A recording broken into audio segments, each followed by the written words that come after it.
The Evora's been thrown up at engine code light now and again for the last month or so. It's a P0420 error, and when I've looked at it, it's a bank 1 catalyst efficiency below threshold. So I've either got an O2 sensor out, or the catalyst is not working anymore. So the easiest thing to do is do an O2 sensor change. So bank 1 catalyst efficiency.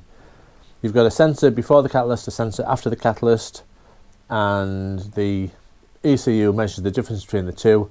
If there's a big difference, the catalyst is doing a lot of work, everything's great, all hunky-dory. If that gap between the top analyzer and the bottom analyzer is next to non-existent, then the catalyst isn't working, or one of the analyzers, one of the sensors isn't working.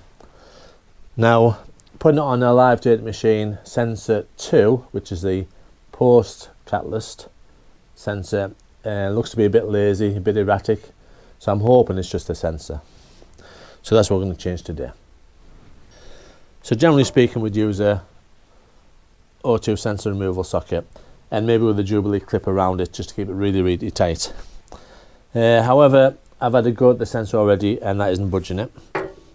So last night I took the under tree off in preparation, and I soaked it in plus gas fast release lubricant, and I had a little go at it this morning with the socket removal tool. Wouldn't budge, so took it for a drive out, got everything really, really hot, got it back, got up on the ramps, and then got hefty pair of Stilstons and number 2 tool for that extra bit of leverage, and that has freed it off nicely. Should have recorded it really, but I was in a bit of a rush. So that's where I am now. The new sensor's turned up with a little portion of anti-seize lubricant, which is a must when you put it back in. Right, to explain the banks on a V6 on the Evora, the front of the car, this is bank 2, so the catalyst comes down here into the white piece here. This is bank 2. The rear of the car is bank 1, and the catalyst comes down into the white piece, bank 1. So we've got sensor 2 because it's after the cat on bank 2, and up here we've got sensor 2 on bank 1 after the cat before it goes to the silencer out the back there. This clip is right up there. It's a bit of a feel about, but to release it, you push that little tab down,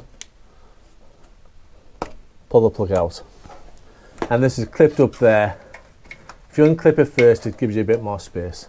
Similarly on bank 1 sensor 2, show you that one, it's up there. Look, I've put a red tie wrap on so you can see, so I've actually had that one off and that sensor off as well. At the beginning, when you're taking this out,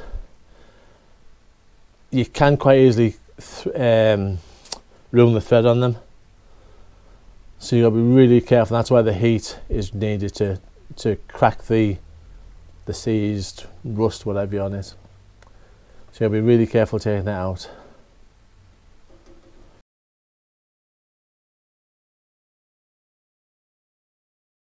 Once you've unplugged it, you need to unplug it because you don't want to twist the wires. This kind of goes over, like over the wires and in, like that. The socket goes over there.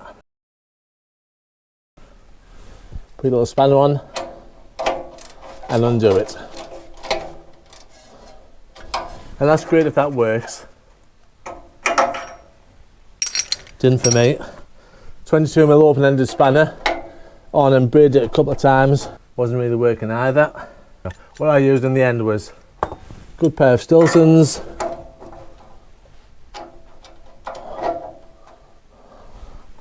and a big bar.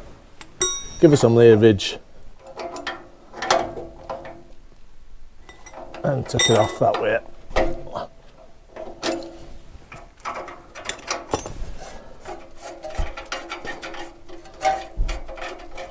And just unscrews, and obviously the wire untwists, or untwist as you unscrew it. We've got our new washing sensor. It comes with a little bit of copper slip anti-seize lubricant to go on the thread. Very important, however, put some on the nut pad as well, that this doesn't go on the actual sensor itself. That would be bad news.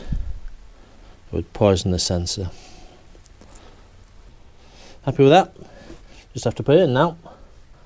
So we've got our sensor nicely lubricated.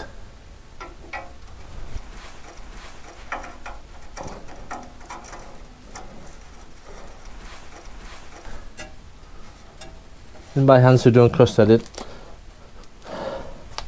Now 22mm, give it a nip up.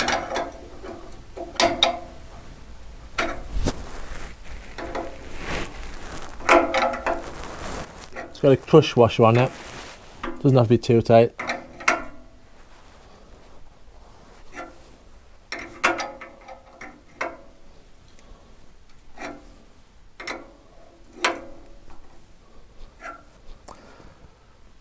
So that's in. There's 2 wire clips on the old lead we need to take off and put in about the same place. So we'll plug it in. It can only go one way. As I said before, there's a square end and a flat end. Has to go that way. Make sure it's put in tight. That goes way up there. I'll just put a couple extra tie wraps on there just to keep that off the exhaust.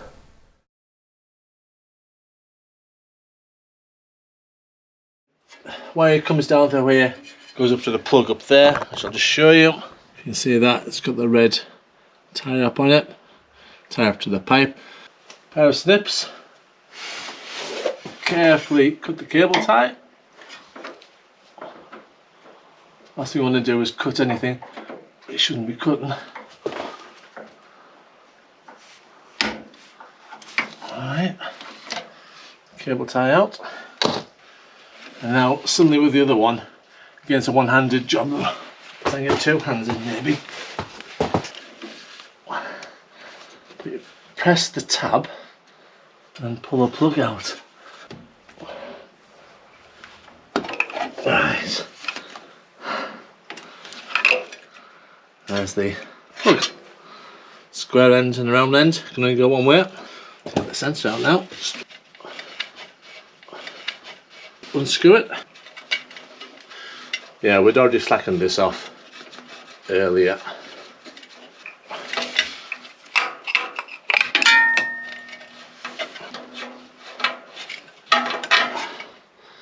There's the old sensor off. So we've got the new sensor. Because this is quite hard to get to, this plug, I'm just going to put some electric, what's it called, diatronic, whatever you call it, grease, to make it slide in and out a little bit easier.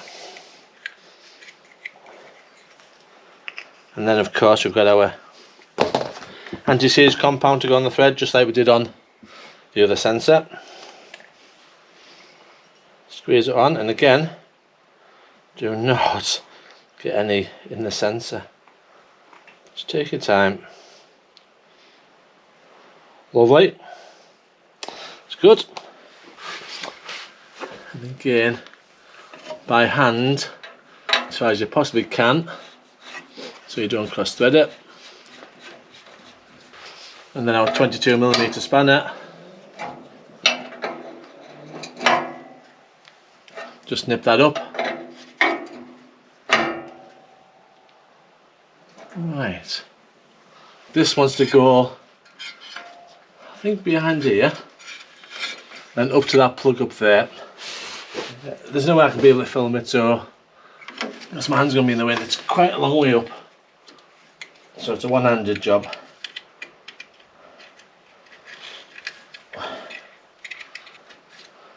Now I'll have to get 2 hands to it.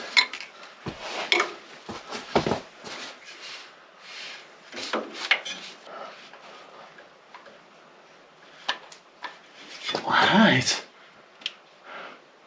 Nice satisfying click. That's in place. Right, we'll just put a few tie wraps on just to keep it in place now. So we've routed the cable back up nice and neat, put a few little tie wraps on to keep it out of the way with a bit of slack obviously for engine movement. Next thing to do really is put the undertray back on and run it for a few weeks and see if the alarm comes back or not. If it doesn't, job's a good one, and that's the end of this job. And for now, the end of this video. If you found it useful, give us a like and don't forget to hit that subscribe button, helps me immensely. And I'll probably see you in the next video, which will be rear coil springs, because I found one broken, and front brake discs and pads. So I'll see you in the next video.